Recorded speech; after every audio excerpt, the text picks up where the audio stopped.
Hello and welcome back to the field. Today it's an exciting day because I'm going to be putting the first bed down on the plot. I'm forced into the situation of having to get these in because I've got overwintered onions that I have started off in cells and garlic which I've started off in cell trace, and they've got to go in. So I'm forced to get on with this.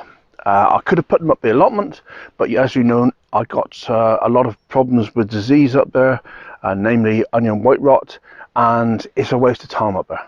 So ideally I would have put up the plot and let this bed mature before I can actually plant up, but it is what it is. Now today I'm going to be planting up this bed from scratch, and I'll show you what I'm doing. There is one subtle difference to the way I approach making a bed for the first time, and I'll show you that in a minute. Just before we start that, I just want to look at the ground that I'm dealing with. Did the hot composting work? Yes, it did. The areas that it actually got hot, it's worked very well. That there's a dock, it never beat a dock. I'm going to spot dig the dock, so that may offend some of you. This is where the pile sat, the pile of hay that didn't get hot. So, and that's remarkably different. You can see its footprint where the weeds are growing unaffected. This is where the new pile was started, and it worked very well. And it's worked to a lesser degree down here because the hot compost that was supposed to be hot didn't get hot, because the hot compost pile is just too drafty in this month now. Normally I do hot composting and it's only in a bay or a Dalek, and that protects the pile and keeps the warmth in. Just the top of the top isn't working. No matter what I try, it's not heating up. So I'm going to have to think again with the hot composting in the winter time. So that's a slight fail. You see here there is creeping buttercup definitely in existence. In the area where the cold pile was, again the creeping buttercup is unaffected, but the creeping buttercup has taken a good beating in the rest of the areas. Whether the root system is there and just waiting to leap up at me, I don't know. Right, so let's get on with making this bed. So I have spot dug the dock out, and it gives us a chance to look at the soil beneath. Fairly good depth, very pleased with that. Good condition, but severely lacking in humus. The dock, I suspect, won't have gone away completely. Powerful things, docks. I know I snapped one of the roots, so we'll see that dock again, but there we are. It's all about weakening them gradually now. I will do the docks in that manner. The rest will be traditional no dig. So don't think I'm going to start digging up this plot, and that's not what you want to look at, because I don't intend that in the slightest. So let's crack on with the preparing of the bed. So what I'm doing here is I'm applying really good quality worm finish compost directly to the soil. Only a thin layer, not a great deal, but I want the bed to get to work underneath the mulching layers straight away. And I believe that you're basically gaining a few months starting the soil off, starting the microbiology directly in contact with that soil, before you apply what most people would do, the cardboard layer. I'm using mulching paper, which is bought especially for the job. Now what I'm doing here is I'm just loosening up the top 3 inches. You don't have to do this if you don't want to. I was a bit concerned about compaction because I don't know the history of this field. I do know this paper was very easily torn. This paper was also a little bit too expensive. I won't be buying it again, especially when it keeps on ripping on me. It's too expensive for the job. but I knew this one bed would need something, and I wasn't prepared to put down cardboard because of the implications of forever chemicals. I have made a video on why there's forever chemicals in all cardboard. If you want to go back and look at this video that I put down on the screen now, please do. So back to the video. I've now applied all the compost that I have. As you'll get to see, it's not quite enough. Now this compost is wood-based compost, or sort of, should I say, wood chippings below 1 centimetre in diameter, because I've put it through a sieve to remove all the big stuff. Hot compost to do with grass and other greens. Once that process is finished, a little bit later on, I've then mixed in a load of apple scratings. Again, I've made a video on what that process is just in the last month. You can have one look back, please do. And it's actually made really nice compost.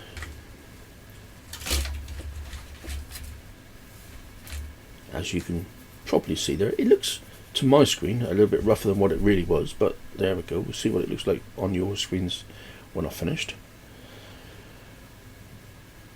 Anyway, so the overall finishing depth of the compost was not enough. It's all the compost I've got at the moment, so that it'll have to do. But it's basically 2 inches of compost, despite the fact it's 2 inches of good quality compost. That's going to have to provide the fertility for the onions and garlic. I do have a plan, and it's after watching Freedom Forest Life. I'll put a link in the description below, and how they grow garlic successfully on a beautiful self-sustainable venture they've got going. They're absolutely worth a watch. If you haven't seen their videos before, absolutely wonderful, worth a watch for learning and seeing how it can really be done. If I can go half as well as they have, I'll be happy. Right, and so now it's time to plant up the garlic. These garlic cloves and the onion sets have all been planted up in these trays for the last 6 weeks in the greenhouse at home, because I was anticipating actually doing this, and I felt I was leaving it a little bit late to put unstarted cloves and sets out about now, because of it could have been quite cold. It's quite mild, so it should be fine.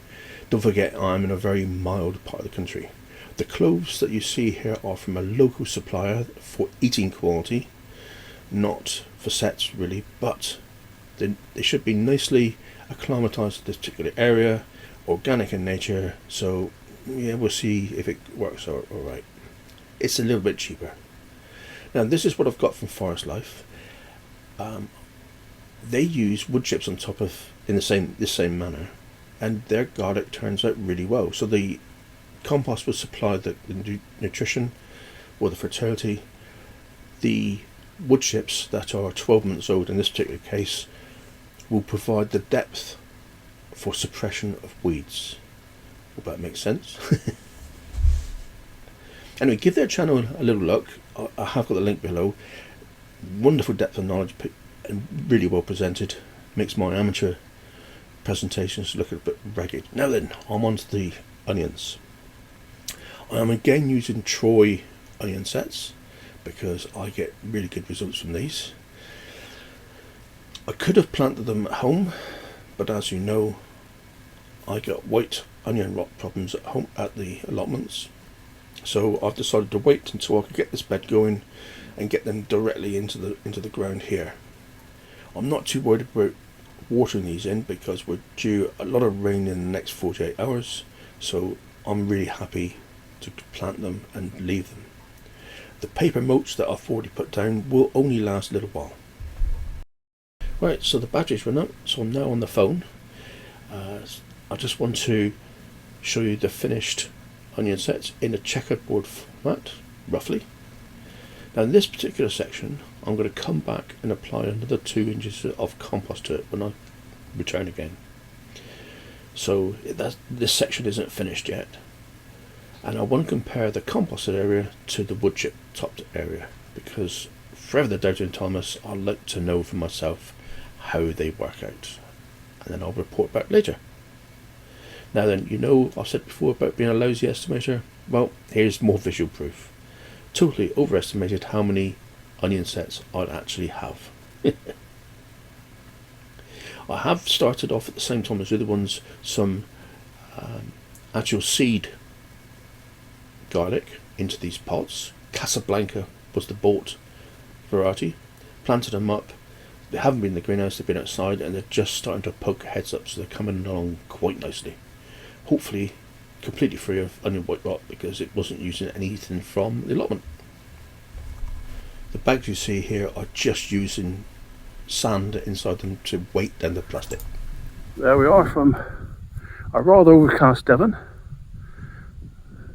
May I wish you all the very best for Christmas and a happy new year if I don't make a video before then, but I dare say I will. Anyway guys, thank you very much for joining me. See you on the next one. Bye bye for now.